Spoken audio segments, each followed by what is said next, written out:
What is going on, guys? Today I'm going to be showing you a full day of eating. The goal of this video is really just to show you the breakdown of the meals that you should be consuming every single day. Going for good sources of proteins, carbohydrates, and healthy fats is an absolute must for any player that's trying to maximize their potential and maximize their recovery off the field. So I am certified through the National Academy of Sports Medicine as a nutrition coach, but I'm not a registered dietitian or a doctor, so definitely consult with your physician before you implement any of this advice. Basically, your nutrition is broken down into two different subgroups, and those two subgroups are going to be macronutrients and micronutrients. Basically, macronutrients are the nutrients that you consume the most of, so think proteins, fats, carbs, and water. Those are all macronutrients. And then micronutrients are actually the nutrients that you consume in very small quantities. Think, vitamin A, vitamin D, and etc. The idea really is to eat foods that are nutrient dense, that have micronutrients while still supplying you with the macronutrients that you need. So you're basically getting the best of both worlds out of a given food. And then if you think big picture, macronutrients have calories, which are basically an energy unit that measures how much energy that food will supply you with. For example, a banana has around 115 calories, so it's going to supply your body with 115 calories worth of energy, and your body utilizes calories in different ways. Your body uses calories to keep your basal metabolic rate functioning, and that basically covers all of your bodily functions, everything that your body has to do without moving. Your body has to use energy to function, period. So that's basically your basal metabolic rate, and then it has to utilize more energy if you move a lot as well. Let's jump into the actual full day of eating. So we're going to start with the breakfast for today. So I'm going to be doing one of my favorite recipes, which is going to be just a simple sweet potato hash. And so how I do this is I essentially just chop up sweet potatoes and then I throw them into the microwave for around 3 minutes so they get soft, and then I throw them on the skillet with some peppers that I've chopped up, and then I'll add in some organic chicken sausage, and then finishing it off with a protein smoothie comprised of blueberries and bananas and maybe some almond milk. Or if I'm feeling a little bit dehydrated, then I'll just go for water in the shake. So that's basically breakfast. It's pretty plain and simple. All it is just going to be sweet potatoes, red bell pepper, organic chicken sausage, and a smoothie, and that's it. And all the calories for all these meals will be broken down in the description of this video, so don't worry, you can always check it below. But remember, you're not trying to eat the same amount of calories as I am, because your basal metabolic rate and your activity level is probably different than me, and so your total calorie intake for the day will be different than me. So therefore, you want to make sure that the volume of food that you consume, or the overall calories that you consume, is in line with your individual plan. And if you need any help with calculating your calories, or if you need any help in general, you can always shoot me a direct message on Instagram. So now we're going to jump into lunch now. So lunch was basically pretty plain and simple. It's just ground turkey with some bell peppers and some onions, and then I just throw it on the skillet after I'm adding in the taco seasoning. And I just have this book where it just shows me how to create spices homemade. So I'll just mix a couple spices to make a taco seasoning, and I'll just throw it in there, get my hands in there and mix it up, and then I'll put in the peppers and the onions first, and then throw in the meat afterwards onto the skillet, and that's pretty much it. I also had some homemade guacamole that I added onto the plate at the end, but the actual volume that it cooks actually will give you 2 meals. Another little tip is to cook more than you need for certain meals, like dinner for example,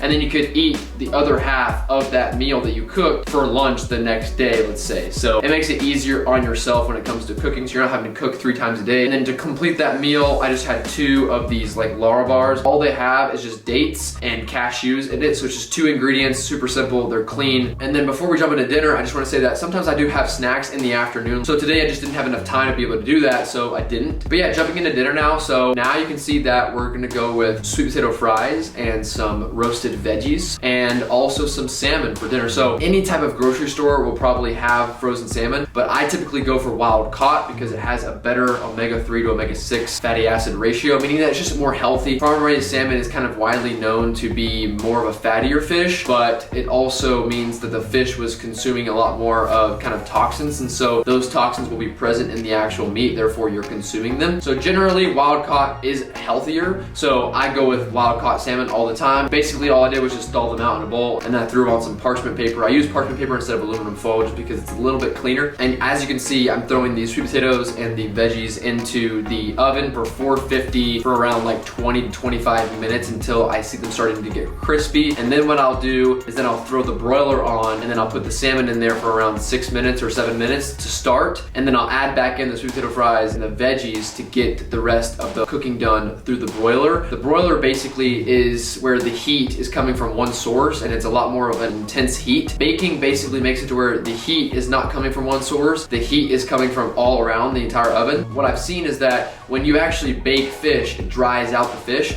and so broiling it on a high temperature for around 10 to 12 minutes maximum, depending upon how big the fillet of fish is actually much more effective at keeping the fish moist. For the sweet potato fries and for the veggies, I cook them on 450 for around 20 to 25 minutes to get them cooked through, and then I'll throw the broiler on and then add them back in at the end to get them crispy on the edges. If you have any questions, definitely drop a comment below and I'll get back to you as soon as I can. If you enjoyed this video, definitely drop a like and subscribe to the channel, and let me know what you all want to see more of in the future. Peace.